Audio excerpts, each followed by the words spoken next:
네, 보이실까요? 네, 발표 시작해도 될까요? 네, 안녕하십니까? DKT 발표를 하게 된 브레인스토밍 B조 민재입니다. 네, 그럼 발표 시작하겠습니다. 우선 기업계에 대해 간략히 말씀드리겠습니다. DKT는 2012년에 설립된 회사이고 코스닥에는 2018년 12월에 상장하였습니다. 현재 해당 기업은 약 시가총액 1,600억 대이고 23년 3분기 기준 부채 비율은 66%입니다.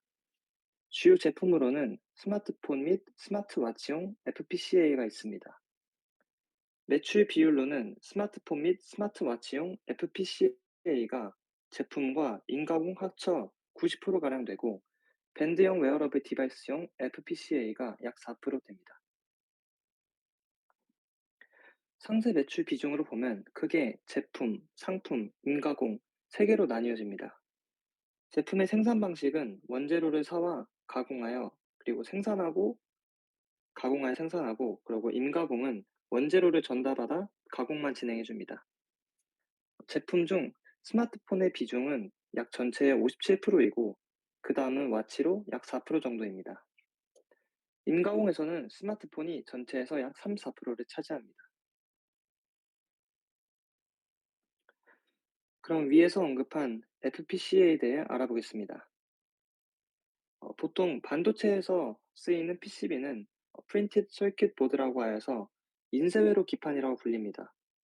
PCB는 주 원재료가 합성 플라스틱 등으로 이루어져 있고 사용처는 매우 전방위적입니다. FPCB는 방금 말한 PCB에서 플렉시블을 더한 기판입니다. 한국말로는 연성 인쇄 회로 기판이라고 불리고 주 원재료는 FCCL, 커버레이 등이 있습니다. 특징으로는 PCB지만 구부릴 수 있는 유연성이 있습니다. 주 사용처로는 PCB랑 동일한 사용처로 적용이 가능하나 아직까지 휴대폰이나 태블릿 등에서만 사용되고 있습니다. 이 회사의 핵심 BM인 SMT에 설명드리겠습니다. SMT는 표면 실장 기술이라고 불립니다. 보통 줄여서 실장이라고 합니다. 이 기술은 아무것도 붙이지 않은 순정 PCB에 MLCC, IC칩 등을 붙이는 기술입니다. 주 원재료인 MLCC는 삼성전기로부터 사오고 IC칩과 FPCB는 DKT의 모회사인 BH로부터 사옵니다. 해당 사진은 위에서 설명한 실장 방법에 관한 설명입니다. 해당 사진은 DKT IR 자료에서 가져왔습니다. 그림에서 보시듯이 원재료인 MLCC, IC칩을 FPCB에 SMT, 즉 실장을 하게 되면은 FPCA로 만들면 엔드 유저인 디스플레이사가 받게 되는 구조입니다.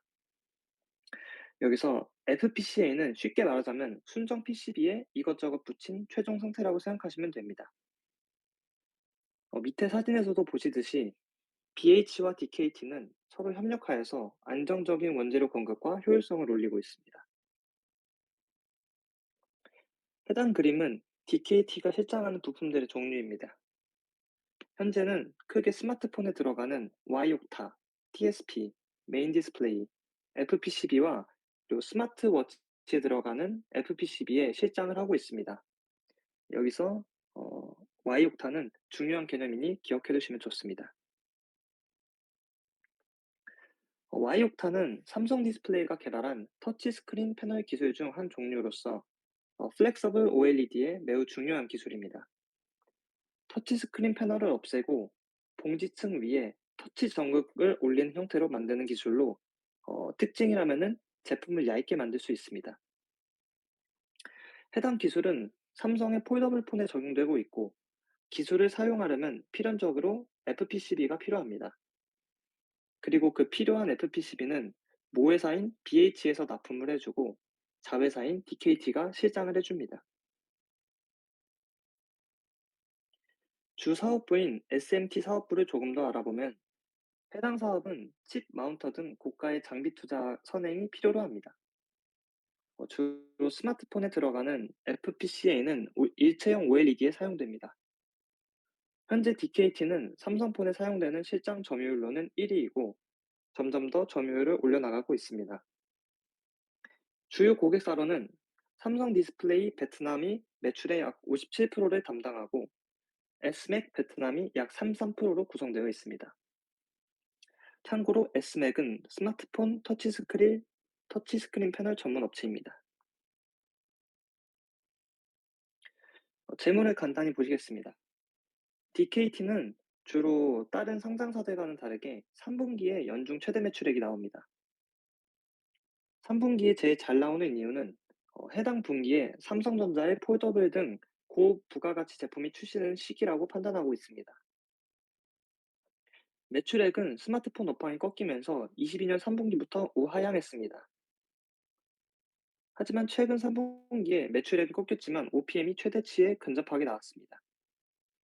판관 비율은 1~2%대를 유지하다가 23년도부터 3~4%대로 올라왔습니다. 반면 GPM은 역대 최대를 경신했습니다. 반대로 당연히 매출 원가율은 반대로 최저치를 찍었습니다. 현금 흐름 부문에서는 현금 흐름 및 캐펙스도 들쑥날쑥한 모습을 보여주고 있습니다. 어, 그렇게 썩 좋은 모습으로 보이진 않고요. 21년 4분기에는 파생 상품 거래 손실로 인해서 급격히 약화된 것으로 보이고 22년 3분기에는 아직 특이 사항 발견을 못해서 추가 확인을 해보겠습니다. 주요 매출 비중을 보면 21년 3분기까지는 상품 및 스마트폰 수출 매출이 대부분이었으나 4분기부터 스마트폰 임가공의 수출 비중이 증가했습니다. 비율로 봐도 둘이 비율이 붙을 정도로 임가공 수출이 올라왔습니다. DKT 베트남은 생산 법인입니다. 대부분의 제품이 해당 법인에서 생산되어서 납품합니다. 그리고 생산 법인도 업황에 따라 매출액은 좋지 않은 모습을 보이고 있습니다. 비용의 성적표 분류입니다. 22년 3분기부터 계속해서 낮아지는 모습을 보이고 있습니다. 주요 비용 중 원재료 매입 금액의 하락이 큰 영향을 미친 것으로 보입니다. 주요 원재료인 폴스터치와 IC의 가격 추이입니다. 폴스터치는 23년도부터 기재되지 않았지만 큰 변동은 없었고 IC의 가격이 23년도부터 하락했습니다. 제품 가격은 대부분 변동이 없지만 주 매출원인 스마트폰 수출 가격이 조금씩 올라가는 모습입니다. 매출채권 회전율은 박스에 갇힌 상태로 양호한 모습입니다. 대손 충당금 설정률은 사실상 0%에 수렴합니다. 그리고 매출 채권 연령은 대부분 미연체 채권으로서 양호한 모습을 보여주고 있습니다.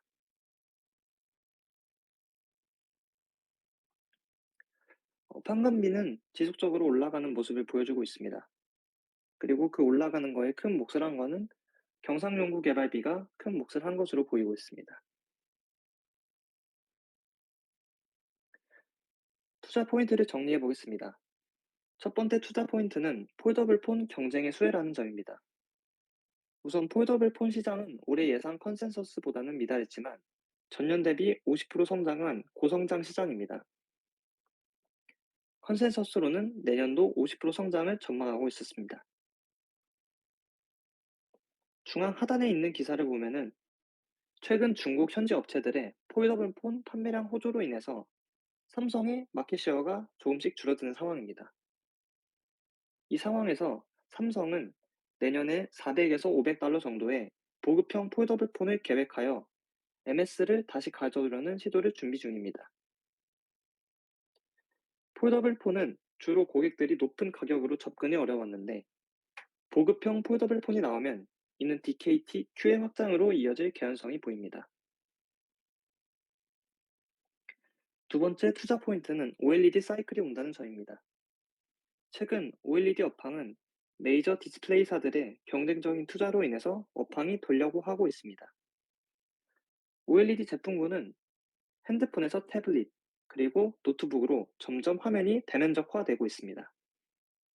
좌측 상단은 최근 DKT 보고서입니다. 여기서 말하길 IT OLED는 기존 대비 점수가 10배 필요하다고 되어 있습니다. 여기서 점수는 사업 보고서상에 나와 있는 내용으로 보면은 마운터와 기계의 생산 능력을 말하는데, 여기서 또 마운터 기계란 PCB에 그런 제품 이제 원재재들을 붙여주는 기계를 말합니다. 아무튼 생산 능력을 말하는데, 그렇다고 캐펙스가 10배 더 필요하다는 얘기로 아는 것으로 보이고, IT OLED는 매우 높은 실장량이 필요하다라고 생각해 주시면 될 것 같습니다. 세 번째 투자 포인트는 승계입니다. 위에서 말씀드렸듯이 BH는 DKT의 모회사입니다. 이 모회사 BH의 대주주는 이경환 회장으로서 지분 약 22%를 갖고 있습니다. 이경환 회장은 두 아들이 있는데, 두 아들은 BH의 지분이 없는 상황입니다. 이 상황에서 DKT의 최대 주주는 BH와 아이언텍이라는 회사입니다. 그리고 아이언텍의 최대 주주는 첫째 아들인 이현창이라는 아들입니다. 그래서 좀 개념이 조금 어려울 수 있는데, 어, 이경환 회장은 지금 두 아들 중 한 명에게 승계를 해야 되는 상황인데, 현재 DKT의 최대 주주인 아이언텍의 최대 주주인 이현창이 유력한 상황입니다. 그리고 이 상황에서 승계를 하려면 DKT의 가치가 높아져야 BH를 나중에 인수할 때 유리한 조건으로 인수가 가능합니다. 그래서 결론적으로는 수월한 승계를 하려면 모회사인 BH 입장에서는 DKT의 가치를 어떻게든 높여야 되는 상황이라고 정리가 될 것 같습니다.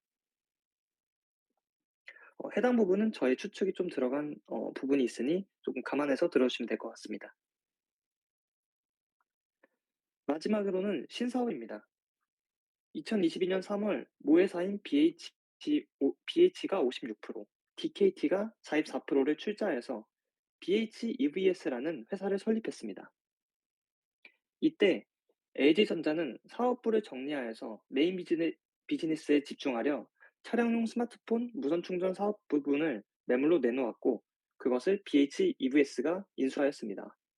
아마 공동 설립한 이유는 아마 이 사업부를 인수하기 위함 아닐까 생각됩니다.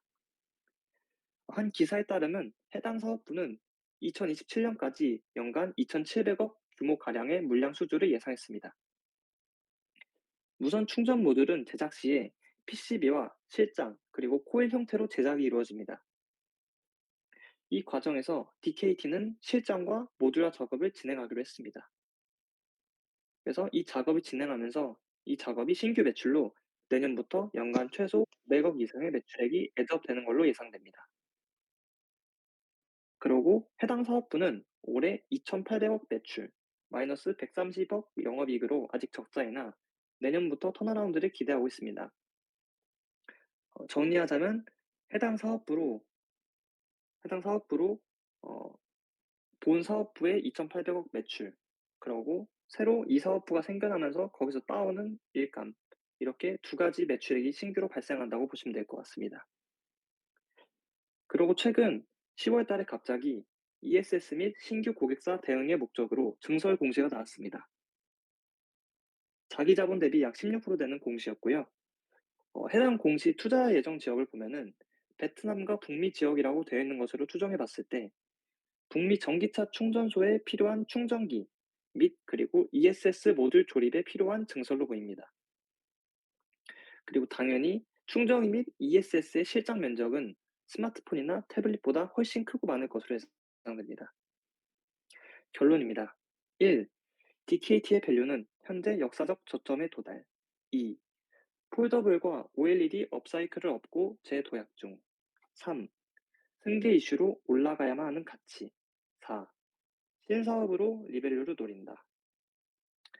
이상 발표 내용이었고요. 그리고 한 가지 첨언을 하자면은 이번에 이제 아이폰이나 그 아이패드가 이제 뭐 OLED가 새로 들어간다 해서 이제 뭐 코리아 서킷이나 다른 한국 컴퓨터 같은 주식들은 많이 올라갔는데, 여기는 삼성 온리 벤더기 때문에 해당 부분에서 수혜는 아쉽게도 없을 것으로 추정됩니다.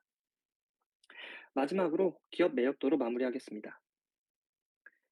기업 매력도는 8점 중 5점을 줬고요.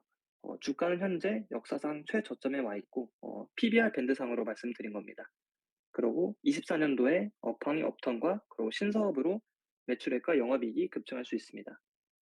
그리고 최근 6개월 내에 10월 달에 증설이 한번 나왔고요. 그러고 고객사의 규모가 삼성 디스플레이로 메이저입니다. 그리고 마지막으로 멀티플 리레이팅을 발생시킬 만한 신사업과 승계가 있다라고 판단되어 5점을 드렸습니다. 이상 발표 마치겠습니다. 감사합니다.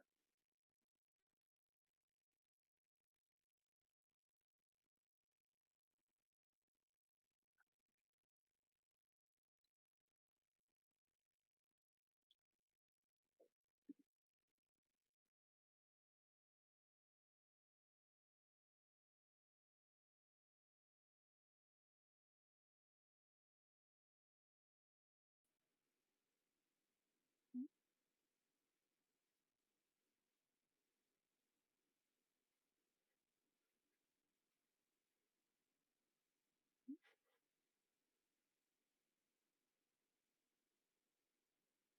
죄송한데 저 지금 켜졌나요?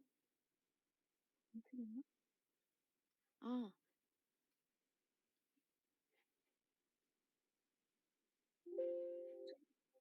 네. 안녕하세요. 저는 이번에 3 분기 실적 나오고 레포트들이 막 쏟아져 나왔는데 그중에 이제 목표가가 상향된 종목들 중에서 쪼끔 괜찮아 보이는 애들을 추려 보다가 롯데웰푸드가 괜찮아 보여서 준비를 하였습니다. 제가 괜찮다고 생각한 이유는 이번에 3 분기 실적이 매출액이 증가한 건 아니에요. 근데 영업이익률이 많이 개선이 되었고, 그리고 또 인도와 카자흐스탄 중심의 해외 성장이 돋보인 점이 인상이 깊었습니다. 그리고 이번에 3 분기 IR을 봤을 때 현재 수출 비중이 24%인데 27 년도에는 30에서 50%까지 확장하는 것이 목표라고 롯데웰푸드 측에서 말을 했는데요. 제가 러프하게 그냥 잡아 봤을 때 27 년도에는 '목표하는 수치에 도달할 수 있지 않을까?'라는 생각이 들어서 이 부분도 한번 살펴보려고 합니다. 그리고 오늘도 공시가 나오긴 했는데 오늘 공시 이전에 그 이제 23년 10 월에 인도 법인 초코파이 라인이 하나가 추가가 됐고, 그리고 24년 4 월에는 인도에 빙과류 신공장이 증설 예정이 되어 있어서 어 향후 모멘텀이 기대가 되는 점이 투자 아이디어입니다. 어 우상향하는 매출액이라고 적기는 했는데 롯데웰푸드가 갑자기 매출액이 점프한 이유는 그 합병한 원인이 커요, 롯데제과하고 푸드하고. 근데 이 매출액뿐만 아니라 영업이익률이 원래는 되게 낮은 편이었는데 근래 들어서 조금씩 개선되고 있는 모습을 보이고 있거든요. 이 이유는 이제 그 롯데 측에서 ZBB라는 걸 내세우면서 이제 수익성을 개선하고 있는 그런 제로 베이스 예산을 시행을 하고 있는데요. 이게 이제 마진율이 높은 제품군의 비중을 확대하고 생산 라인의 효율화를 진행하고, 그리고 이제 영업 효율화를 함으로써 이제 흑자 전환하는 게 목표인. 네. 네. 그렇습니다. 그래서 이제 보면은 어 제로류 과자나 이제 빙과 등 마진율이 높은 그 제품들을 더 많이 판매를 하고 있고, 그 반면에 이제 수익성이 낮은 제품들은 정리를 하고 있고요. 그리고 이 제로 베이스 예산을 지금 롯데 웰푸드만 하고 있는 게 아니라 롯데칠성에서 2017 년부터 한번 시행을 하고 있어요, 지금도. 네, 이제 2017년 이후에 이제 롯데칠성이 이익률이 많이 되고 있는 모습을 봐서는 이제 '롯데웰푸드도 이런 모습을 보여주지 않을까?' 생각이 되었습니다.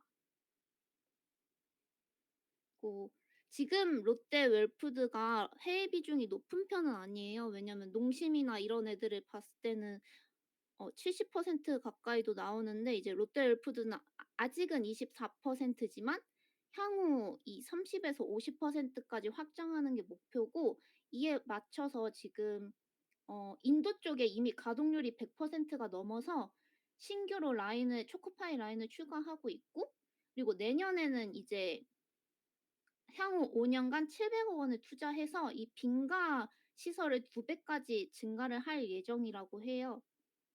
그래서 이거를 제가 그냥 어림잡아서 계산을 해 봤는데 지금 인도 매출액은 꾸준히 증가를 하고 있고 어 롯데인디아에서 초코파이를 생산하는데 이 건과 매출액이 22 년도에 총 928억 이었어요. 근데 이제 이 중에 70에서 80%가 초코파이라고 해요.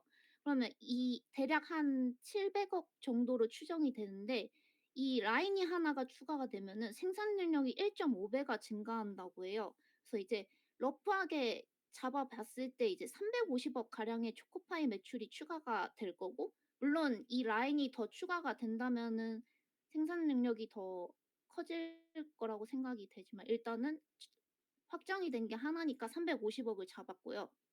그리고 하브모어라고 아이스크림을 파는 인도 종속회사인데요. 이제 음 하 22 년도 하브모어 매출액이 1,500억인데 앞으로 5 년간 700억을 투자하면 생산 설비가 2 배가 증가한다고 해요. 그러면은 '최대 생산 능력도 2 배가 늘어날 수 있지 않을까?'라고 생각을 했을 때 이제 약 1,500억의 매출액이 5년 뒤에 추가로 더해진다고 하면은 350억 더하기 1,500억 이니까 이것만 해도 1,800억 이거든요. 그러면은 이제 현재 22 년도 기준으로 해외 매출의 합은 7,700억 이니까 지금 23% 인데 여기에 1,800억이 더해지면은 최소한 그러면은 해외 매출 비중이 얘네들 말대로 30에서 50% 까지는 27 년도에 가능할 수도 있겠다라는 생각이 들어서 괜찮다고 생각을 했습니다. 근데 작년에 비해서 이제 올해 나온 수치를 보면 그렇게 큰 증가폭은 아니에요. 근데 이 영향이 이제 환율 부담이 있었고 리오프닝 기저 부담도 있었고 그리고 캐파가 수요를 못 따라가던 상황이라고 이제 레포트에는 되어 있는데 얘네들이 이미 가동률이 100%가 넘은 상태여서 만약에 증설을 하게 된다면은 매출액도 더 늘어날 수 있을 거라고 생각이 됩니다. 그리고 요즘 이제 인도 쪽으로 확대가 되고 있으니까 주가도 쪼끔 올라가는 것 같은데 이 인도 시장이 GDP 추이가 되게 높게 빠르게 올라가고 있고 인도 빙가 시장 규모가 되게 큰 편이라고 해요. 그리고 많이 아실 것 같은데 인도 인구가 이제 중국 인구를 넘어섰기 때문에 넓은 넓은 시장에서 더 폭넓게 성장할 수 있는 발판이 마련되고 있다라는 생각이 들었습니다. 그리고 무엇보다 지금 롯데엘프드가 매우 저렴한 가격이기 때문에 최근에 올랐는데도 거의 하단부에 위치하고 있거든요. 그래서 지금 관심을 가져도 괜찮겠다고 생각을 했습니다.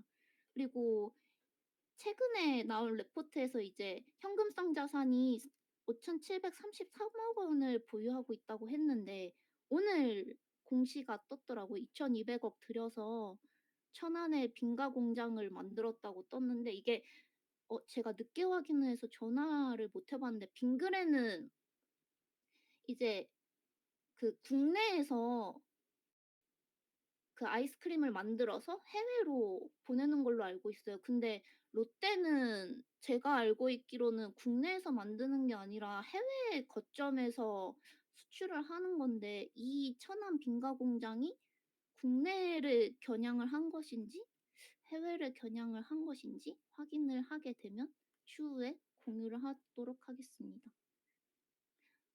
물론 저렴한 주가에 모멘텀도 있고 어 장기적으로 봤을 때 저는 괜찮다라고 생각이 되거든요. 근데 단기적으로 봤을 때 저는 그렇게 크게 큰 폭으로 증가하는 모습을 보이기가 힘들지 않을까라는 생각이 들었어요. 왜냐하면은 지금 얘네들 매출 원가가 엄청 가파르게 오르고 있고 설탕 가격도 낮아지지도 않고 이제 뭐 다른 뭐 대두나 이런 것들은 떨어지기는 했지만 소맥이나 근데 그 위에 비용들이 너무 많이 올라서 '얘네가 목표한 만큼 이익률을 개선할 수 있을까?'라는 걱정이 들기도 하고, 그리고 얘네들이 가격 부분을 확인을 해 보니까 23 년도에 딱 한 번 올렸더라고요, 그 코로나 이후에. 그거를 보면은 '정부 압박 때문에 가격 정가에 어려움을 겪고 있는 게 아닌가.'라는 생각이 들었습니다. 또 그리고 내년에 만약에 소비 저하가 일어났을 때 뭐 라면 같은 거는 필수품으로 들어갈 수 있겠지만 '과자 같은 거는 괜찮을까?'라는 걱정도 되기도 하였습니다. 최종적으로 이런 걸 고려했을 때 롯데 웰푸드는 저희가 추구하는 목표 지향점에서 5가지 정도 만족하는 것 같아서 저는 장기적으로는 매력적인 기업이라고 생각이 돼요. 네. 발표를 하게 되었습니다. 여기까지입니다. 감사합니다.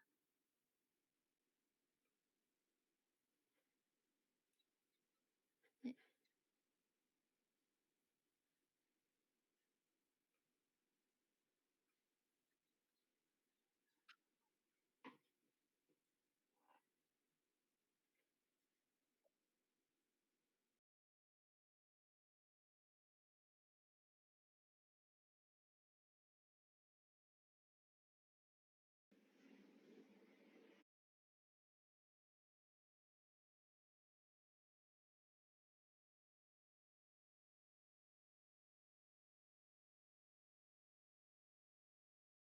들리시나요?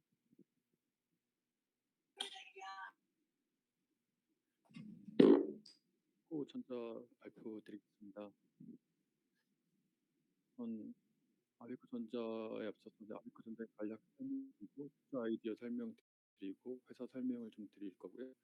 우선 전자부품에 대해 설명을 드릴 건데, 전자부품은 이제 능동소자와 수동소자로 구분이 되고, 능동소자는 반도체와 IC 같은 부품이고, 수동소자는 저항 인덕터 같은 제품입니다.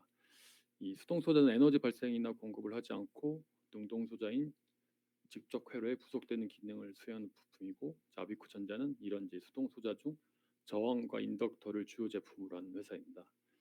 여기서 이제 저희가 이제 투자 포인트로 잡은 거는 이제 능동 소자에 부속되는 기능을 수행하는 부품이라는 것이고, 결국 능동 소자가 매출이 올라가면 그에 따른 수동 소자는 당연히 같이 매출이 증가되는 이제 포인트가 이제 투자 포인트가 될 것 같아서 이제 공부를 하게 되었고요.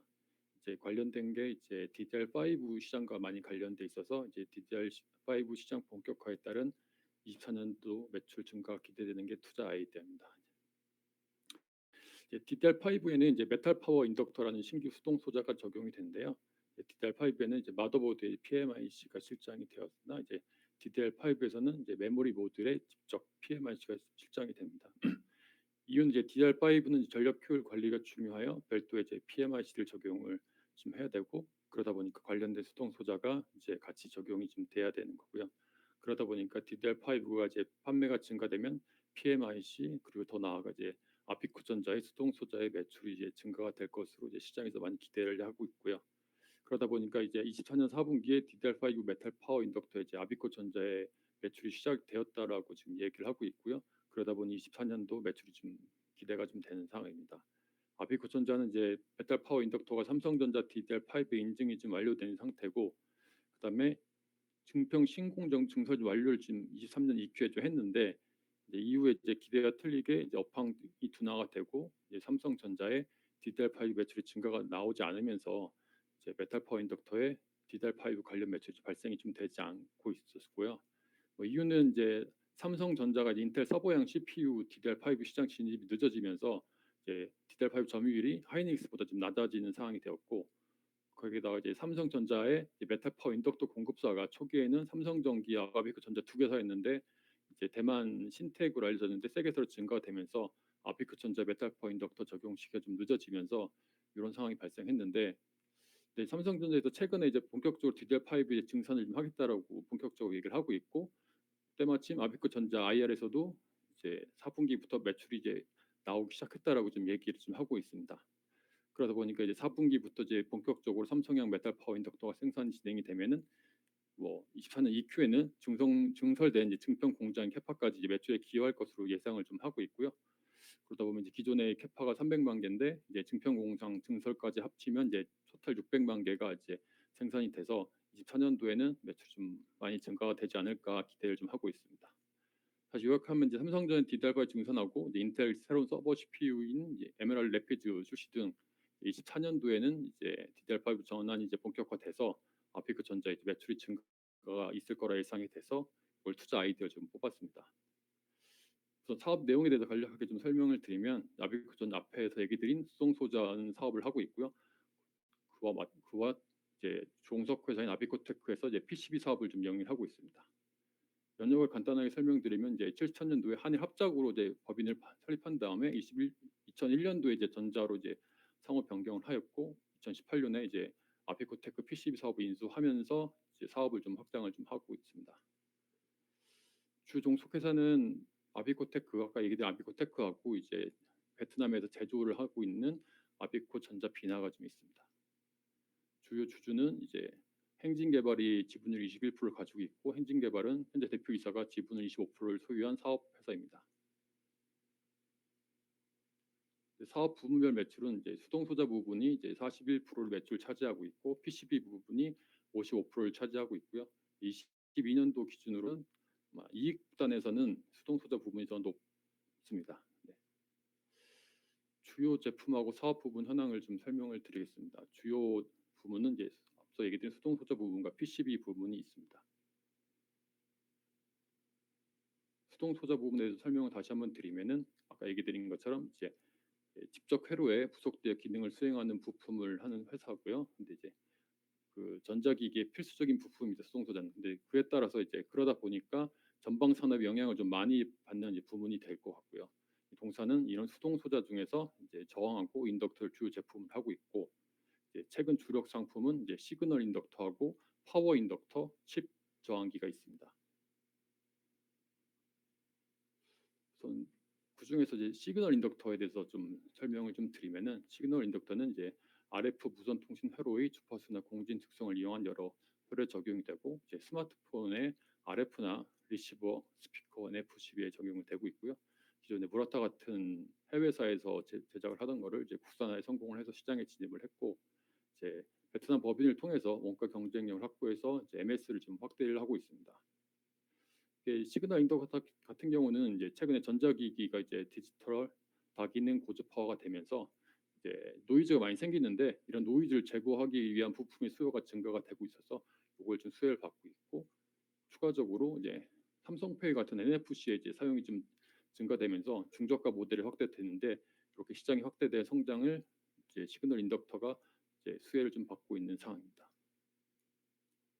두 번째로 이제 파워 인덕터가 있는데 파워 인덕터는 이제 특정 전압을 필요한 전압으로 변환하기 위해 사용되고 이제 IC 안정적으로 전열력을 공급하는 역할을 합니다. 네, 파워 인덕터는 이제 두 가지 타입이 있는데 이제 페라이트 타입이란 것과 메탈 타입이 있는데 페라이트 타입 같은 경우는 이제 백색 가전이나 TV 같은 주로 큰 제품에 좀 사용이 되고요.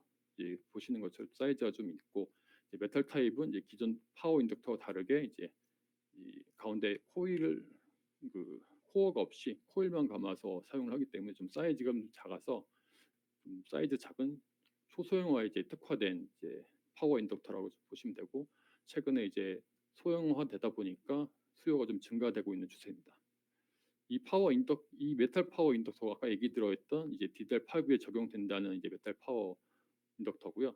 이제 DDR5에 대해서 조금 더 자세히 설명을 드리면은 DDR5는 DDR4 대비 속도 증가와 전력 효율이 좀 향상이 되었고 특히 전력 효율 향상을 위해서 이제 메모리 전압이 이제 1.2V에서 1.1V로 좀 낮아진 상황이고 그러다 보니까 그 낮아진 만큼의 노이즈 변화의 전압 변화가 좀 심해서 그걸 최소화하기 위해서 이제 메모리를 그 전압 변환기를 이제 메모리에 좀 가장 가깝게 배치를 하려고 하다 보니까 이제 그림처럼 이제 이 밖에 있던 이제 변압기가 그 PCB 안으로 메모리 PCB 안으로 지금 실장이 되게 됐습니다. 그러다 보니까 이제 자체 변압비엔 PMIC가 안으로 들어오다 보니까 관련된 수동 소자들이 이제 뭐 MLCC, 파워 인덕터, 칩 저항기 등이 이제 안에 실장이 될 거고요. 그 중에서 메탈 파워 인덕터는 이제 전류의 변화를 억제하여 이제 전압을 안정화시키는 역할을 해서 꼭 필요한 제품입니다. 이렇게 해서 요 그림처럼 뭐 제품에 3개나 4개 정도가 지금 들어갔는데요. 그래서 이제 DDR5의 이제 수혜를 많이 받을 걸로 기대되는 부품이 이 메탈 파워 인덕터입니다. 다음으로 이제 칩 저항기가 있는데요. 이 칩 저항기는 말 그대로 좀 초소형 저항기로 이제 좀 작게 개발을 한 이제 저항기라고 보고 있고요. 근데 요게 이제 DDR3의 DDR4 전환기에 이제 칩 사이즈가 변경되면서 이제 관련된 매출이 좀 증가되었는데, 요 매출 그래프처럼 증가가 좀 많이 되었거든요. DDR4 전환기에 이런 이제 그래프가 DDR5에도 메탈 파워 인덕터에서도 있지 않을까라는 기대감에 시장에서 주목을 좀 하고 있습니다. 다음으로 PCB 사업 부분은 이제 전장 가전 산업에 이용된 PCB고, 이제 반도체 PCB 적층 외주 공정을 지금 주 제품으로 하는 부문이고요. 예, 전장 부분 PCB가 이제 매출 비중이 80% 가장 높고, 이야기 들었던 반도체 임가공이 12%두 번째 수준입니다. 다만 이게 22년도에 흑자를 전환했으나 23년도에 전방 산업이 좀 둔화가 되면서 적자를 전환한 상황인데, 이제 그럼에도 불구하고 뭐 21년도에는 하고 23년도 최근에 이제 설비 투자를 지금 진행을 좀 하여서 향후 좀 미래에 업황이 좀 돌아왔을 때를 지금 대비해서 계속 투자를 하고 있는 상황입니다. 이상으로 간략하게 설명은 드렸고요. 이제 정량적 분석으로 간략하게 설명을 드릴 텐데, 좀 간략하게 먼저 설명을 드리면은 이제 매출과 이익이 이제 23년도에 좀 매출이 많이 감소했고, 영업이익도 4분기 좀 적자인 상황입니다. 그러다 보니까 매출채권 회전율이 좀 감소가 되었고, 재고자산 회전율이 좀 감소가 돼서 좀 좋지 않은 지금 흐름을 보여주고 있고, 비용 측면에서는 매출이 축소가 되다 보니까 당연히 판관비는 줄었고, 판관비들 좀 축소시키면서 비용을 좀 관리 중인 상황이고, 다만 아까 얘기 드린 것처럼 투자는 적자인 상황에서도 계속 진행하고 있고요. 그 중에서 그나마 제가 생각할 때는 이제 제품 가격이 바닥 박스권이었는데, 이제 수동 소자 가격이 좀 반등하였고, PCB 가격이 바닥권에서 좀 살짝 반등하는 경향이 좀 보여서 좀 지켜보면 좋지 않을까 해서 지금 발표를 좀 하게 됐습니다. 매출이 좀 감소하고 있는 상황에서 요거는 좀 지나가고요. 아까 얘기 드렸던 이제 이 가격 관련 같은 경우를 좀 그래프를 보면은, 아까 지금 수동 소자 부분에 이제 메탈 파워 인덕터와 지금 이제 수동 소자 부분의 매출 현황이고, 그 중에서 이제 메탈 파워 인덕터의 이제 비중을 좀 나타내고 있는데요. 어떤 메탈 파워 인덕터 비중이 우선 25% 수준까지 감소하였고요. 그러다 보니까 이제 여기 보여졌던 수동소 제품 가격도 같이 지금 떨어지고 있는 상황입니다. 결국은 메탈 파워 인덕터의 같은 제품군, 고가의 제품군이 매출이 좀 증가가 돼야지 제품 가격도 증가가 될 거고요. 그나마 이제 23년 3Q에 이제 시그널 인덕터가 이제 뭐 스마트폰에 좀 들어가는 양이 좀 늘어나면서 매출이 올라가면서 이제 가격이 좀 올라간 상황입니다. PCB 부분도 좀 유사하고요. 지금 PC 부분도 멀티레이어 보드라는 좀 고가 제품이 지금 매출이 좀 비중이 좀 줄어들면서 지금 가격도 PCB 제품 가격도 한 단계가 좀 많이 떨어지고 지금 플랫하게 유지되는 상황입니다. 그래서 이제 업황이 좀 돌아와서 PCB나 이제 수동 소자 같은 경우도 고가 제품이 좀 판매가 되면은 매출하고 영업이익이 증가되면서 좀 회사가 좀 좋아지지 않을까라고 지금 생각하고 있습니다. 이상으로 발표를 마치겠습니다.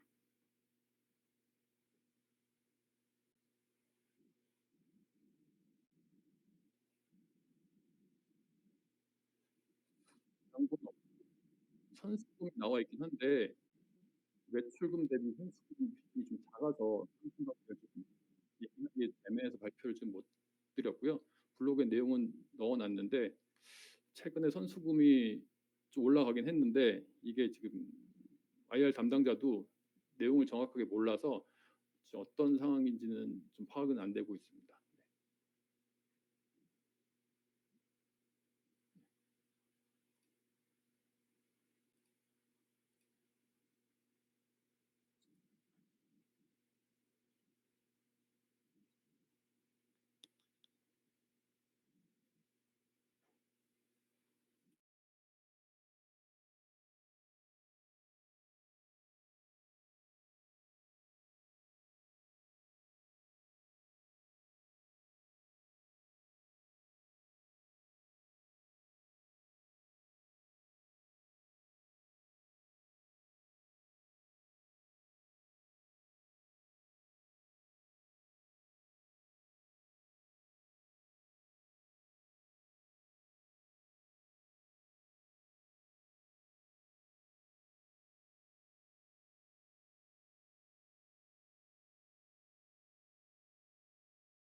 엠노 발표 시작하겠습니다. 엠노는 2000년 3월 15일 설립해서 21년 8월 12일 코스닥 상장했습니다.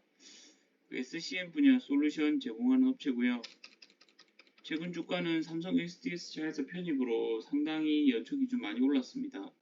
그리고 최근에는 8월 31일 MSCI 글로벌 스몰캡 지수 편입됐고 12월 15일까지 코스닥 150 IT 신규 편입이 예정되어 있어서 주가는 최근 많이 상승세입니다.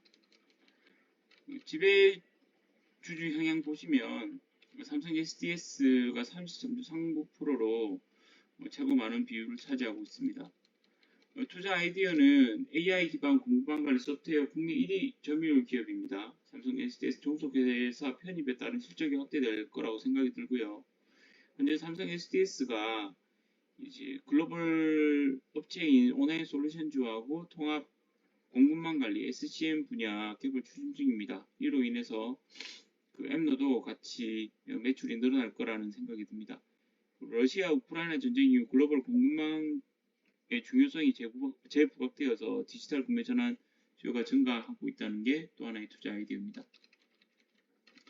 리스크 요인으로 보시면 CB하고 EB 발행 물량이 있는데 실적과 주가 하락에 대한 우려가 좀 있습니다. 거기에 대해서 확인해 보니까 그 3분기에 파생상품 평가 손실이 발생했는데 이것은 실제로 현금이 유출되지 않는 부분입니다. 이걸 제외하면 당기 순이익은 이제 52.5% 증가한 게 실제 상황인 거고요.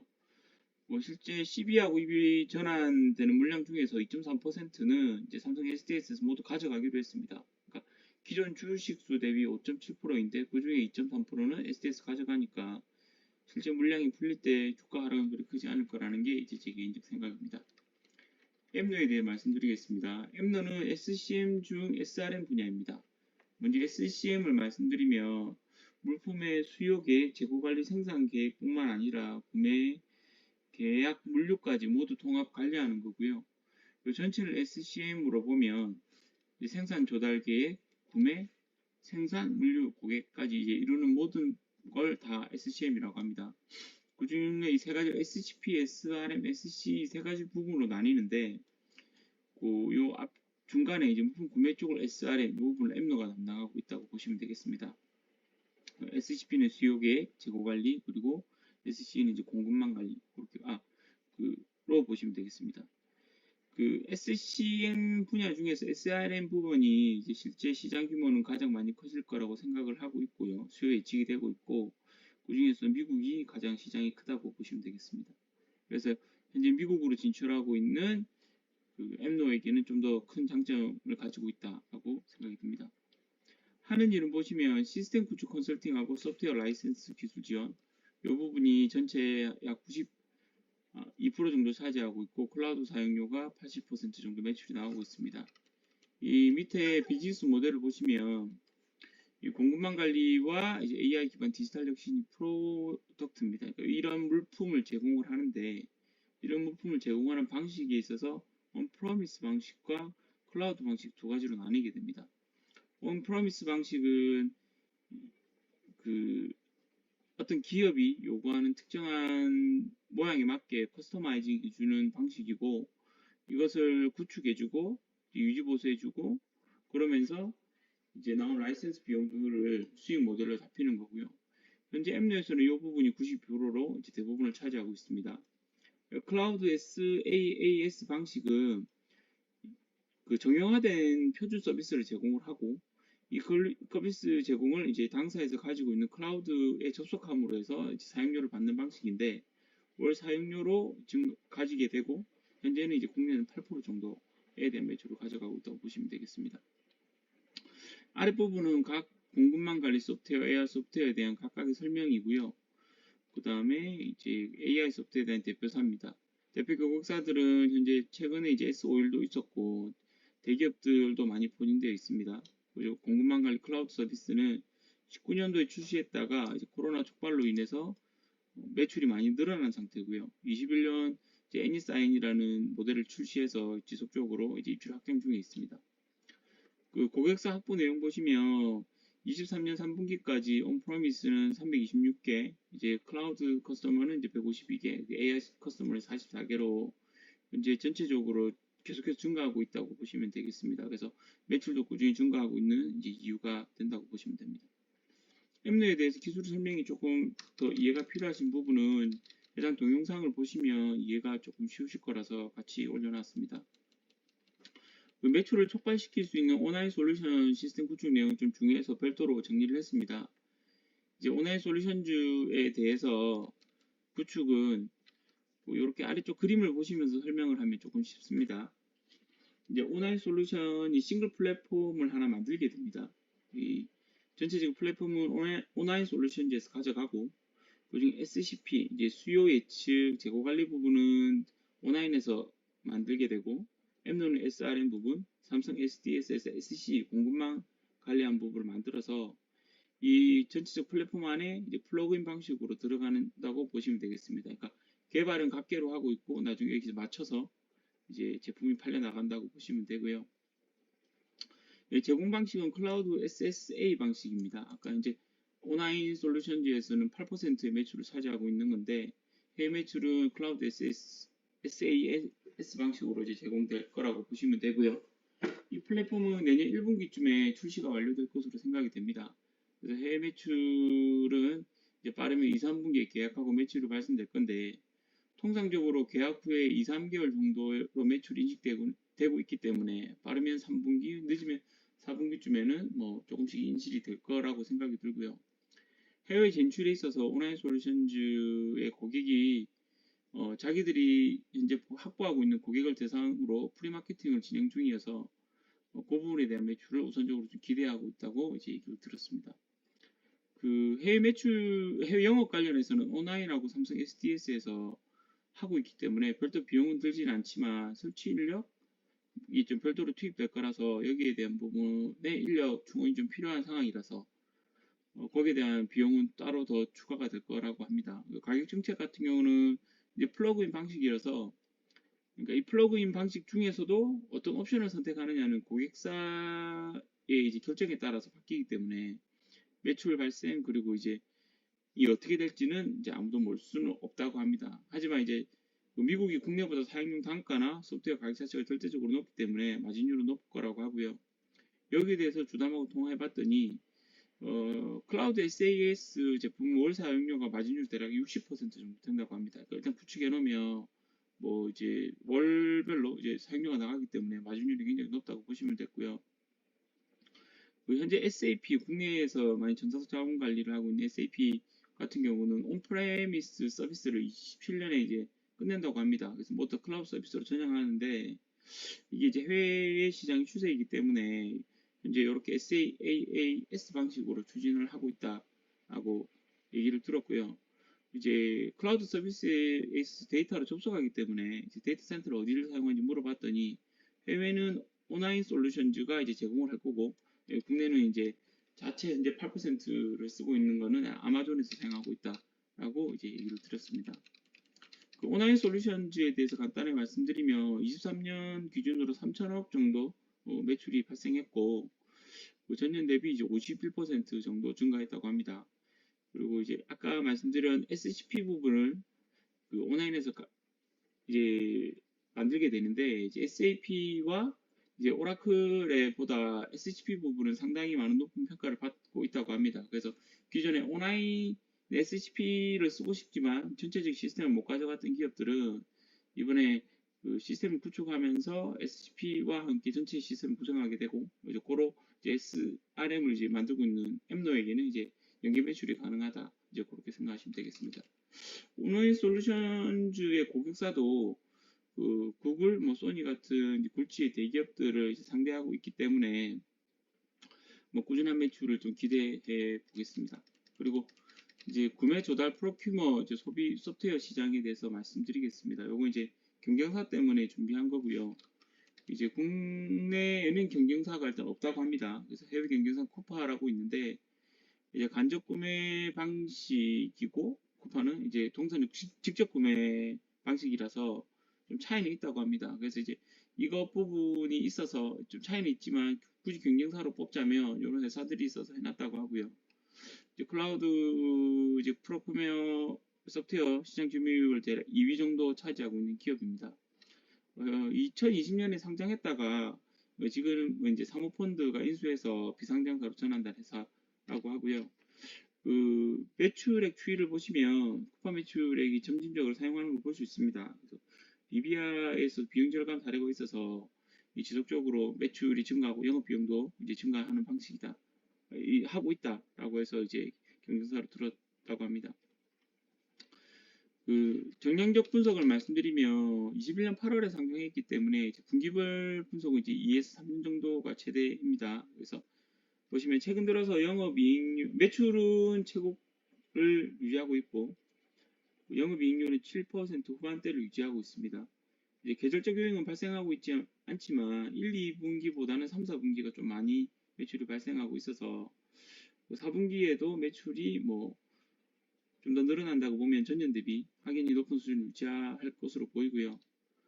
판관 비율하고 OPM 일정 수준을 이제 유지하고 있다고 보시면 되겠습니다. 이제 분기별 손익을 보시면 영업이익률이 조금 나눠져 내려가는 걸 좀 확인되고 있습니다. 그러니까 전체적으로는 이제 무난한 것 같지만 분기만 봤을 때는 내려가고 있고 OPM도 좀 낮아지고 있어서 여기에 대한 이제 연간으로 보면 OPM도 많이 낮아지고 있어서 그 개선해야 할 부분이 판관비가 뭔지 좀 확인을 해봤습니다. 판관비는 증가하고 있고 판관 비율도 지속해서 증가하고 있었습니다. 이제 주요 판관비만 추려보면 여기 보시면 요 주황색 부분이 이제 급여 부분 그리고 이제 경상 연구개발비는 증가하다가 최근 분기에는 좀 많이 떨어졌습니다. 그 다음에 이제 복리후생비가 많이 증가했고 이제 지급 수수료가 어느 정도 좀 증가했습니다. 여기에 대해서 좀 물어봤는데 이 경상 연구개발비 같은 경우는 그 최근에 이제 이 온라인 솔루션주의 개발 관련해서 경상 개발비가 이제 꾸준히 이 정도를 유지하고 있다고 합니다. 계속해서 이 정도 많이 나갈 거라고 하고 있고요. 이 지표상에는 최근 분기 경상 연구개발비가 좀 많이 떨어졌지만 가끔 이제 업체에서 연구개발비를 이제 마지막 분기 일괄적으로 정리하는 게 있어서 이 부분에 대해서 좀 더 지켜봐야 될 것 같긴 합니다. 이제 급여는 계속해서 증가하고 있는데 이 증가 사유를 확인해 보니까 직원의 수가 계속 증가하고 있었습니다. 특히 IT 부분 직원 수가 좀 많이 증가하고 있었고 그 이유를 보니까 이제 당사는 제조업이 아닙니다. 소프트웨어 개발업체 같은 경우는 직원 수를 늘려야 이제 캐파가 늘어나는 유사한 역할을 하고 있고 그래서 이제 매출액이 증가하는 효과를 가져가게 되는 겁니다. 그래서 요 상관성을 지켜봤더니 대략 1분기 레깅으로 했을 때 매출액과 직원 수는 92.5%로 상당히 높아서 뭐 현재 같은 추이라면 다음 분기에도 매출이 높은 것은 좀 추정 가능하다라고 보시면 되겠습니다. 그리고 현재도 직원을 모집하고 있는지 봤더니 현재도 좀 몇 가지 부분에서 모집을 하고 있어서 4분기뿐만 아니라 내년 1분기까지도 매출액 증가를 조금 고려해 볼 수 있지 않나 생각이 들었습니다. 그 매출 관련해서 이제 주담하고 통화를 해봤는데 그 소프트웨어 그 기업들은 좀 보통 약세를 보이는데 당사는 이제 10% 성장률을 목표로 하고 있었고 이제 그걸 이룰 가능성이 높다고 합니다. 특히나 이제 내년에 해외 매출이 신장되면 이제 마진율이 더 높다고 줄 거라고 생각을 하고 있고요. 그 매출은 증가하지만 영업 마케팅 비용이 자기들도 조금 들어간다고 합니다. 그래서 이익률은 크게 개선되진 않고 유지를 할 거다라고 이제 얘기를 들었습니다. 그 비용의 성격의 분류를 보시면 GPM도 일정 수준 유지하고 있고 21년 4분기에 특이하게 이제 급여가 많이 줄고 기타 비용이 많이 있는 걸로 되어 있는데 뭐 크게 문제되진 않을 것 같아서 그냥 넘어가도록 하겠습니다. 이 주요 비용만 보시면 급여하고 외주 영역비가 지속적으로 증가하고 있는데 이제 급여 부분이야 아까 말씀드린 것처럼 채용 인력수가 많이 늘어났고 외주 영역비 관련해서 이 주담하고 통화를 해봤더니 그 외주 영역을 쓸 수밖에 없답니다. 이제 현재 인력의 한계가 있어서 계속해서 쓸 수밖에 없고 그리고 최근 개발자 단가가 상당히 높아졌다고 합니다. 그래서 이제 비용도 점점 증가하고 있는 추세라고 하고요. 그 외주 영역에 사용되는 곳은 이제 국내 사업 위주로 진행되고 있고 그래서 나인 솔루션주하고는 좀 별개랍니다. 그래서 이제 국내 부분의 매출이나 수주가 늘어날수록 이제 요 비용도 같이 늘어난다고 보시면 되고요. 특히 또 삼성 SDS에서 인수되면서 이제 재무 통합을 하는 과정이 필요한데 거기에 대한 뭐 추가 증원도 채용도 있었다고 합니다. 그래서 이제 비용은 어느 정도 계속 유지된다 정도 될 거라고 보시면 되겠습니다. 현금 흐름은 이제 캐펙스가 증가될 때마다 이제 그 현금 흐름 악화되지만 캐펙스를 투자하는 시기에는 현금이 곧바로 이제 증가하고 있어서 현금 관리도 좀 잘 되고 있는 기업이라고 이제 생각이 들었습니다. 그 제품별 매출액을 보시면 국내 비율이 90% 그리고 온프로미스에 대한 매출 부분이 90%를 차지하고 있는 뭐 국내의 기업이라고 보시면 되고요. 이제 삼성 SS 편입되면서 24년에는 이제 해외 매출이 이제 증가할 거다라고 이제 보여집니다. 그리고 그 국내 기업의 온프라스 매출이 많은데 이게 마진율이 60% 되는 클라우드로 전환 수요는 없는지를 좀 질문을 해봤습니다. 그래서 이제 그 온프로미스 장점은 각 기업마다 다른 서비스를 제공한다는 게 가장 큰 장점이고 이제 클라우드 같은 경우는 이제 보안 이슈가 있는데 이제 그것과는 무관하다는 게 좀 장점으로 보인다고 합니다. 그래서 대기업이 많이 선호해 왔고 수십 년간 요걸 사용해 온 온프로미스를 이제 클라우드로 바로 전향하기는 실질적으로 어렵다고 합니다. 하지만 현재 이제 올리브영이나 CJ 등이 이제 당사 제품이 들어가고 있고 뭐 SAP에서 27년도에 그 중단하는 그런 서비스들을 봤을 때 흐름이 바뀌면 이제 그런 전환 수요도 증가할 거다라는 게 이제 이 주담 통화 이제 내용입니다. 그리고 제품별 시스템 구축 전문 영역이 핵심 사업이고 이제 지속 잘 되고 있습니다. 그다음에 이제 계약 부채 선수금 관련해서 이제 내역이 있어서 이 연관성을 찾아봤는데 2분기 레깅이 52.2%로 상관성이 있어서 실제로 연관성은 없다라고 이제 생각이 들었고요. 수주 잔고 같은 경우는 2분기 레깅이 진행되는데 76.7%. 그래서 이제 어느 정도의 상관성은 있다라고 보여지지만 거기에 따른 매출은 이제 소폭 축소 혹은 유지로 이제 나타났습니다.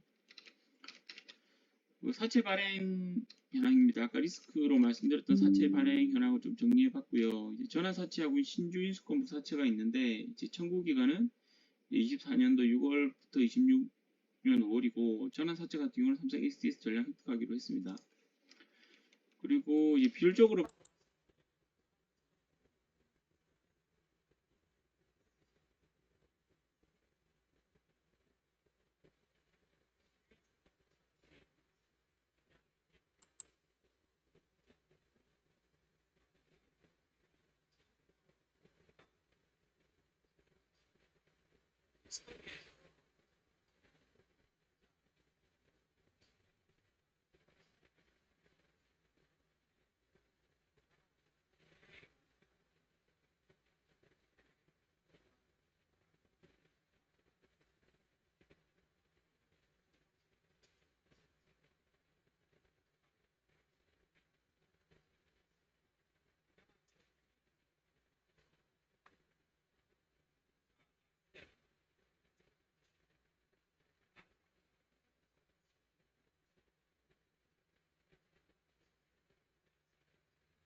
SRM은 이제 공급망 관리 이런 부분이라서 크게 차이가 있고요.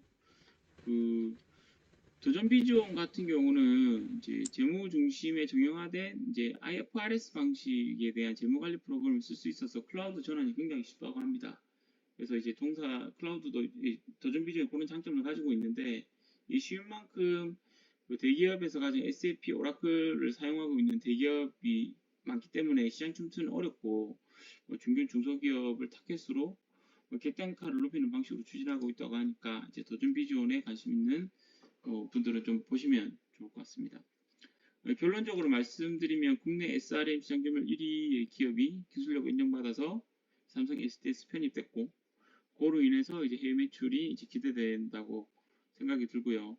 뭐 현재 안정적인 매출 그리고 역대 최고의 수주 잔고를 가지고 있고 매출과 연계된 이제 직원 수가 증가하고 있어서 그리고 신규 부인 활동도 계속 진행되고 있어서 매출은 증가할 거다라고 이제 생각이 듭니다. 리스크로 말씀드렸던 건 이제 코스닥 150 지수 편입에 따른 이제 단기 주가 상승이 우려되고 사채 주식 전환에 따른 이제 주가 변동폭은 소폭 발생할 수 있다라는 게 개인적인 의견입니다. 이상으로 발표를 마치도록 하겠습니다. 감사합니다.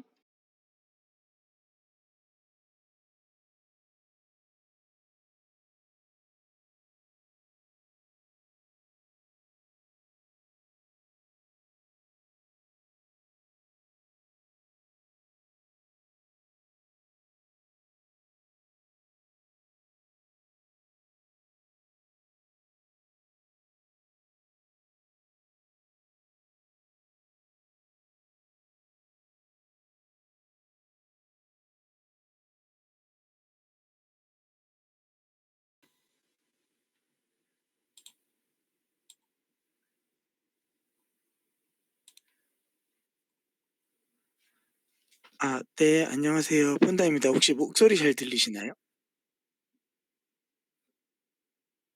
네, 그러면은 네, 발표 시작하겠습니다.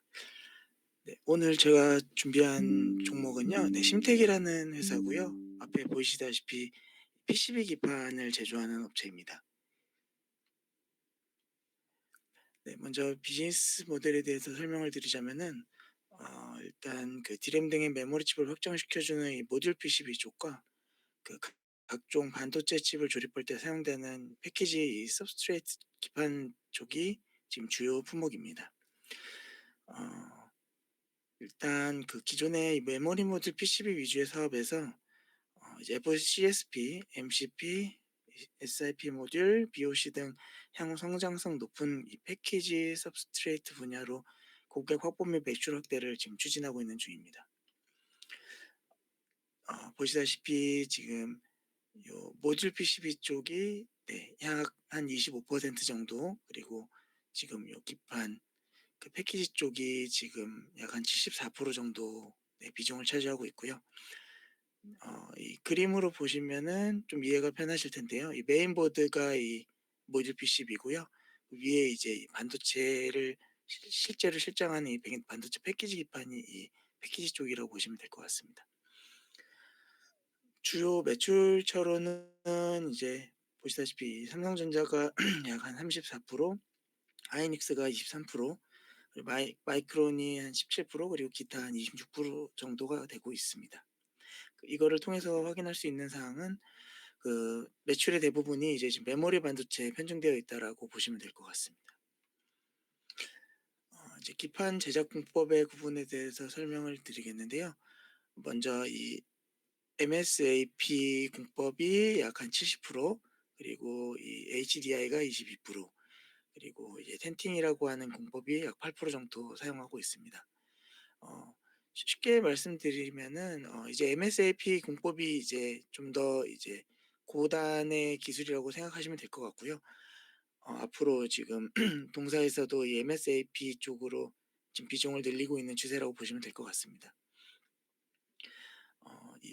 이 MSAP를 통한 이 패키징 기판에 대한 제품 쪽으로는 지금 현재 동사에서는 진행을 하고 있지는 않지만 이 FCBGA 쪽, 그리고 이제 FC CSP, SIP, 메모리 쪽에는 MCP, BOC 등이 있다라고 보시면 될 것 같습니다. 네, MSAP에 대해서 조금 이제 간략하게 설명을 드리겠습니다. 먼저 첫 번째로는 이제 BOC라고 해서 보드 온 칩이라고 하는데요. 메모리 칩에 가장 널리 사용되고 있는 기판으로 보시면 될 것 같습니다. 이 BOC는 PC나 노트북, 그리고 서버, SSD, 그래픽 카드용 메모리 칩에 적용이 되고 있습니다. 현재 이제 대부분의 메모리 회사는 이 DDR5에서부터 이제 MSAP가 적용된 BOC를 시작하고 있고요. 삼성전자는 아마 DDR6부터 적용될 예정이라고 합니다. 두 번째 이제 MCP라고 하는 종류인데요. 이렇게 그림을 보시면 아마 이해하기 좀 더 쉬우실 것 같습니다. 두 개 이상의 이제 다른 종류의 반도체를 이제 수직으로 쌓아 올려서 하나의 패키지로 만드는 제품이고요. 낸드나 이제 모바일 디램에서 사용을 하고 있습니다. 이제 요 MCP 부분도 기존에는 그 텐팅 공법을 사용을 했었는데요. LPDDR5부터는 이제 MSAP 공법으로 생산된 MCP 기판 사용을 하고 있고요. 이제 이 면적을 줄이기 위해서 주로 낸드와 LPDDR 결합 MCP를 만들고 있습니다. 말씀드린 이 낸드와 LPDDR 결합 MCP는 주로 이제 중저가 스마트폰, 태블릿, 노트북에 사용이 된다라고 보시면 될 것 같습니다. 세 번째로는 이제 GDDR6용 기판이고요. 이건 이제 그래픽용 D램이라고 보시면 될 것 같습니다. 이 GDDR 쪽은 이제 5까지는 텐팅 공법을 사용했으나 6부터 이제 MSAP 공법 적용할 예정으로 보시면 될 것 같습니다. 네 번째로 이제 FC CSP인데요. 이 모바일 IT 기기의 AP 반도체에서 사용이 되고 있습니다.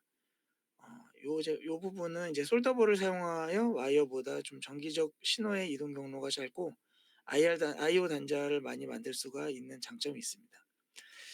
하지만 이제 F5WLP의 등장으로 모바일 AP 시장에서는 이 FC CSP의 성장 속도가 좀 많이 꺾이게 된 계기가 되었습니다. 다섯 번째로는 이제 SIP인데요. 요 SIP는 이제 한 패키지 안에 2개 이상의 IC를 묶어서 단일 칩으로 작동하도록 만드는 기술입니다. 기판 위에 좀 서로 다른 기능의 능동 소자들을 하나의 패키지로 통합하다 보니까 많이 좀 장점이 많이 부각이 되면서 접속 경로도 좁혀서 고성능과 이 정기적 특성을 모두 확보하게 되었기에 주로 이제 웨어러블에 사용이 되고 있습니다. 여섯 번째 AIP는 이제 말씀드린 SIP에다가 이제 안테나를 추가로 넣은 제품으로 생각을 하시면 될 것 같고요.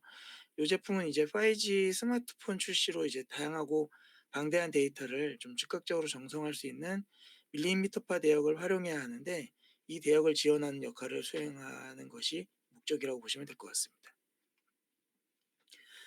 다음으로 이제 투자 아이디어에 대해서 말씀드리겠습니다. 먼저 첫 번째 투자 아이디어는 이 메모리 업황의 회복에 따른 수혜로 보시면 될 것 같습니다. 최근 이제 뉴스 많이 나오고 있는데요. 메모리 쪽에 이제 그 삼성전자나 하이닉스 전방 그 회사들의 가동률이 이제 지속적으로 상승하고 있다라고 하고 있습니다. 요 이미지는 이제 그 메모리 IDM 업체인 삼성전자나 하이닉스의 이 매출과 이 심택의 추이를 같이 좀 비교를 하실 수 있는데요. 아무래도 이제 삼성전자는 이제 메모리 반도체 외에도 좀 이제 다른 세트 부분도 좀 제조를 하다 보니까 조금 내용이 다른데 하이닉스만을 보셨을 때 심택과 좀 이제 비슷한 방향성을 보이고 있다라는 걸 보시면 될 것 같습니다. 최근 이제 23년은 이제 과잉 재고로 인해서 가동률이 좀 조정이 되었고 이제는 좀 터날 시기가 아닌가 생각을 하고 있습니다. 이 부분은 이제 최근 뉴스 중에 하나를 좀 발췌했고요. 보시다시피 이제 디램이나 낸드 플래시 등 이제 고정 거래 가격도 지속적으로 좀 오르고 있는 모습을 보이고 있습니다. 요 내용에서 이제 추가적으로 이제 동사에 좀 수혜가 되는 부분을 말씀드리자면은 이 타 기판 업체들과는 좀 최근에 다른 행보를 많이 보였는데요. 어 삼성전기나 이노텍, 대덕전자나 코리아서키트 같은 경우에는 최근 이제 투자를 대부분 다 FCBGA로 진행을 했습니다.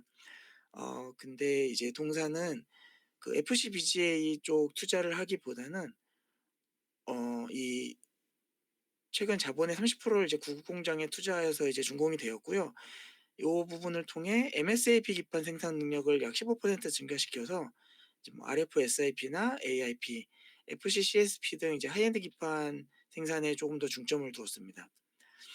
따라서 이제 동사는 요 부분을 통해서 이제 빈메모리용 기판과 DDR5 기판으로 최대한 좀 실적 둔화를 방어하고 빈메모리용 이제 고다층인 MSAP 기판 생산 능력을 확대해서 이제 차세대 제품군 포트폴리오 확장을 좀 생각하고 있는 것 같다라고 보였습니다. 요 이미지 보시면은 대부분 이제 기판 업체들은 이 FCBGA에 최근에 좀 투자를 많이 한 거를 보실 수 있는데요. 약간 좀 다른 행보로 보이다시피 심택은 MSAP 쪽을 최근에 좀 많이 증설을 했습니다. 두 번째 투자 아이디어로는 이제 중국 스마트폰 판매량 증가에 따른 수혜인데요. 요 이미지를 보시다시피 그 패키지 서브스트레이트 쪽 안에서 요 MCP 비중이 60에서 최근 이제 50-60% 정도 이렇게 차지하고 있는 모습을 보실 수가 있습니다. 대략 한 반 이상 차지하고 있다고 보시면 될 것 같은데요. 요 부분이 이제 그렇기 때문에 키포인트가 되겠고, 현재 MCP 매출의 대부분은 이 중화권 모바일향으로 보시면 될 것 같습니다. 근데 이제 최근 올해 23년도만 해도 좀 중화권에 이제 모바일 쪽이 많이 안 좋다라는 기사들을 접하셨을 텐데요. 최근에 이제 중화권 세트업체 재고 조정이 마무리되고 판매량 증가 뉴스가 지속적으로 좀 나오고 있는 걸 보실 수가 있습니다. 그 관련된 요 기사도 좀 발췌를 했고요. 특히 화웨이 같은 경우에 이 스마트폰 출하량 전망치가 지속적으로 좀 늘고 있는 거를 보실 수 있고요. 뭐 그 외에도 이제 중화권에 있는 그 모바일 폰 세트 업체들의 그 출하량이 지속적으로 좀 상승하고 있는 거를 확인하실 수가 있습니다. 그에 따라서 이제 동사의 그 MCP 매출 비중이 큰 동사가 이제 좀 수혜를 얻지 않을까 생각을 했고요. 그 MCP 수출액을 그 데이터화했고, 그에 따라 이제 동사의 이 그 패키지 서브스트레이트 쪽 수출 비중을 좀 같이 비교를 해 봤더니 같은 방향으로 유사하게 흐르고 있는 모습을 보실 수 있고요. 최근 23 년부터는 이 MCP 수출액 및 그 동사의 수출도 지속적으로 이렇게 상승하고 있는 모습을 보실 수 있습니다. 요거는 이제 MCP 수출액을 이제 월별로 좀 가져와 봤고요. 월별로 확인을 해도 좀 지속적으로 우상향하고 있는 모습을 보실 수가 있을 것입니다. 이 또한 이제 최근 이제 그에 따라서 최근 MCP 판가 또한 인상되는 것을 좀 보실 수가 있어서요. 아마 이 부분은 지금 동사에 많이 긍정적으로 좀 영향을 미치지 않을까 생각이 되고 있습니다. 세 번째 아이디어는 이 SCSP가 앞에서 말씀드렸다시피 그 FOWLP 때문에 좀 많이 좀 기술력이 좀 부족하다 보니까 꺾였다라는 내용을 많이 보실 수가 있었는데요. 요 부분이 이제 동사에는 크게 적용이 되지 않는다라는 내용을 좀 말씀드리고 싶어서 이 내용을 가져왔습니다. 이제 심택의 그 FC CSP 매출 비중을 보시면은 이 모바일 비중은 20%의 20%인 반면에 이 서버와 PC를 합치면 약 80%가 됩니다. 그렇기 때문에 이 동사의 전방 매출에 보면은 이제 모바일은 20%밖에 안 되고, 이 SSD 컨트롤러와 서버 속도 향상 칩에 이제 FC CSP가 쓰이고 있습니다. 그렇고 거기에 이제 추가적으로 앞의 내용과 연결돼서 최근 기판 업체들은 대부분 이제 FCBGA 쪽에 대량 투자를 진행을 했는데요. 이러다 보면은 이제 공급 과잉이 올 수도 있고, 그에 따라서 FC CSP 쪽에도 또 한번 기회가 오지 않을까 한번 생각을 해보게 되었습니다. 요 기사는 이제 그 내용을 좀 뒷받침할 수 있는 내용인데요. 이제 패키지 그 FCBGA 쪽이 많이들 투자를 하다 보니까 이 쇼티지가 좀 완화됐다라는 내용의 기사입니다. 다음으로 이제 동사의 정량적 분석에 대해서 말씀드리겠습니다. 동사는 크게 특이사항으로는 작년 이제 3분기를 고점으로 해갖고 지속적으로 올해 1분기까지 매출 및 영업이익을 우하향했다가 최근 1분기 이후에 다시 좀 턴을 하고 있는 모습을 보실 수가 있습니다. 하지만 이제 영업이익 및 OPM이 많이 줄어들긴 했지만 3분기까지 좀 적자가 지속 중인 부분은 확인이 필요할 것으로 보이고요. 이 부분은 좀 뒷장에서 설명을 드리도록 하겠습니다. 그래서 이제 주요 판관비 부분을 좀 확인을 해보았는데요. 급여 부분이 지속적으로 좀 우상향하고 있는 모습을 보실 수 있고요.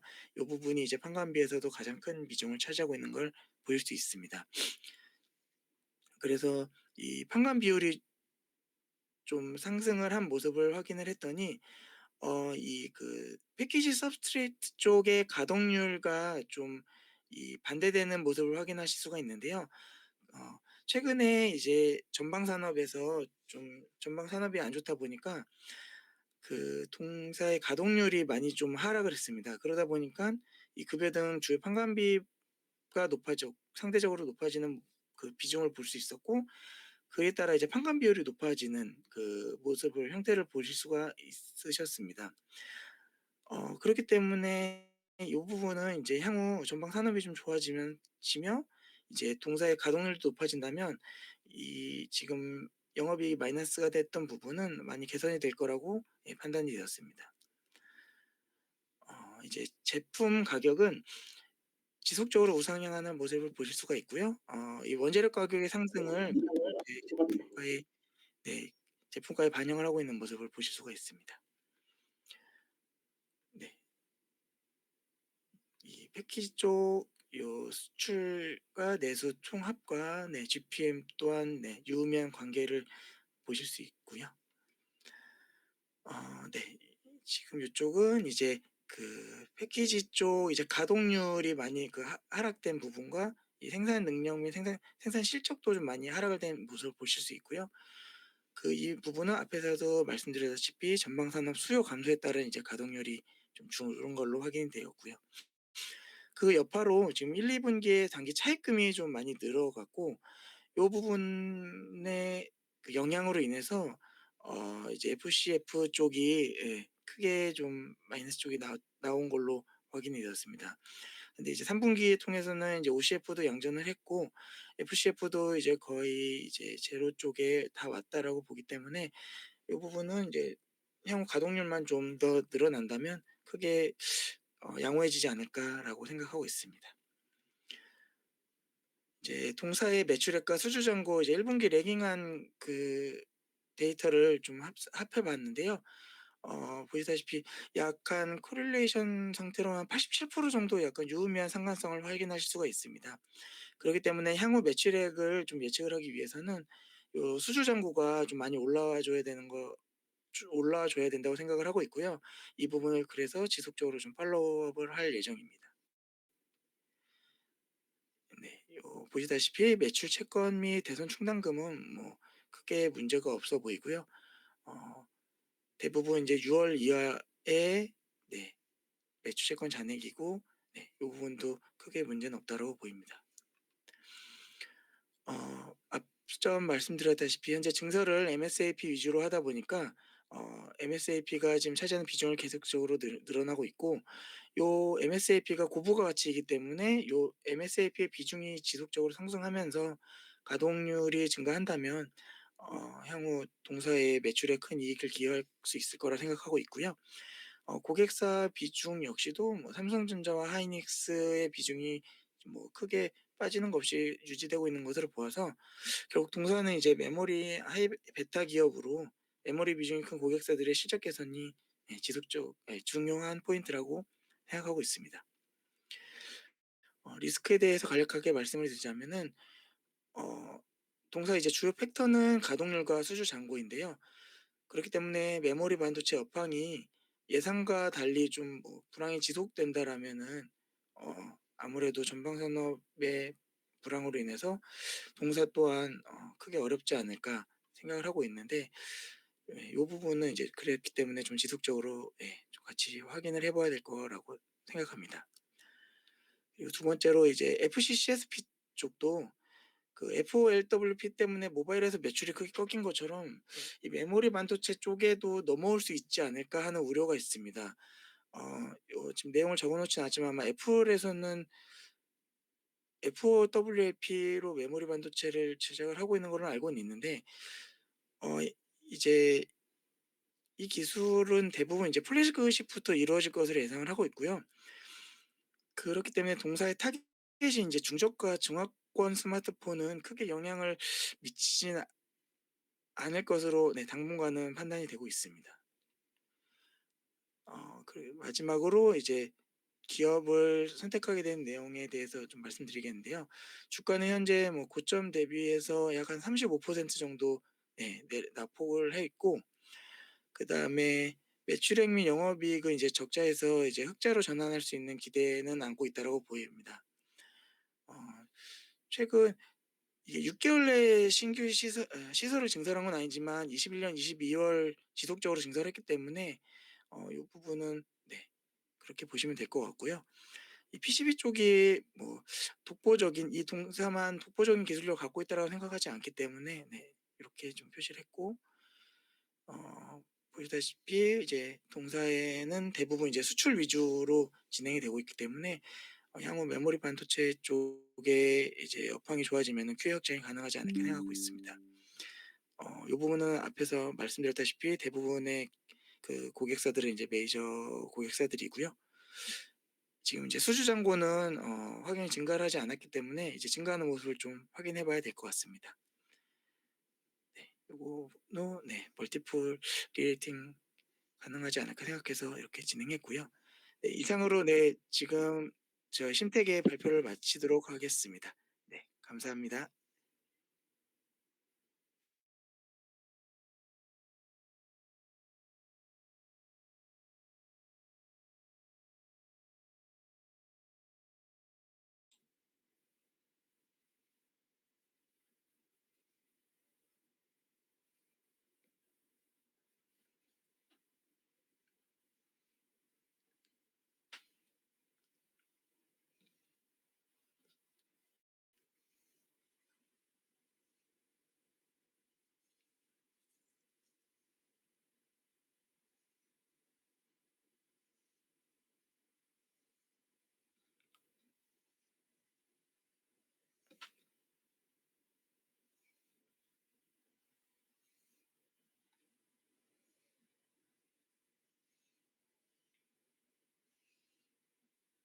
네, 알겠습니다.